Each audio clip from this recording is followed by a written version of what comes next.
40 years ago, bumaha ng tao dito sa EDSA para tumindig laban sa diktadorya ni Ferdinand E. Marcos. Makalipas ang ilang dekada, muling nagbabalik ang mga taong nakiisa sa 1986 People Power Revolution at sinariwa ang alaala ng EDSA.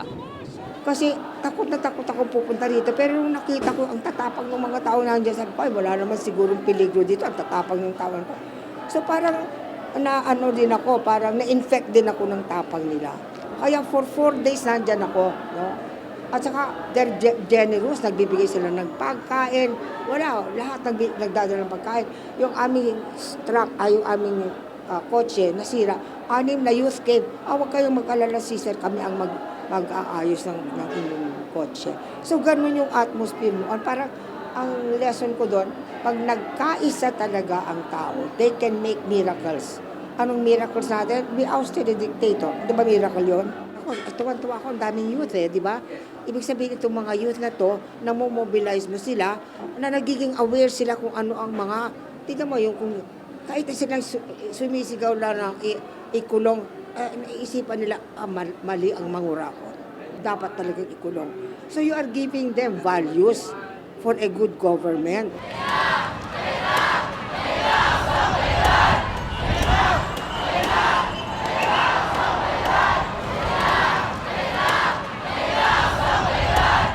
Tuwing may mga pagkilos dahil nasa dugo ko at alam kong kinakailangan kong makita yung pinanggalingan kong buhay.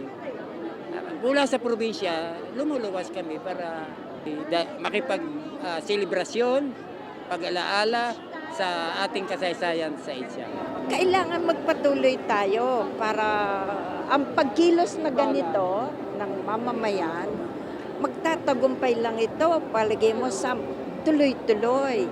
Pag nagsabi ka, wala namang nangyayari, tumigil ka na, loss mo yon. Hindi yung loss ng people. Oo, may isa, dalawang mawawala. Pero ikaw as a person, parang para sa amin, more than 50 years of your life na puhunan, parang sayang naman, hindi ba? 50 years, kumbaga puhunan, isasantabi mo na lang. O wala na. Paano yun? Di ba sayang yun? Kaya, kailangan ituloy mo. Kasi 77 years old, how many years more I will... Ituloy mo. I will not live to see my people are free, my people, yung merong genuine change in society. I won't live to see that. Pero I tried my best, I contributed my best. That's enough.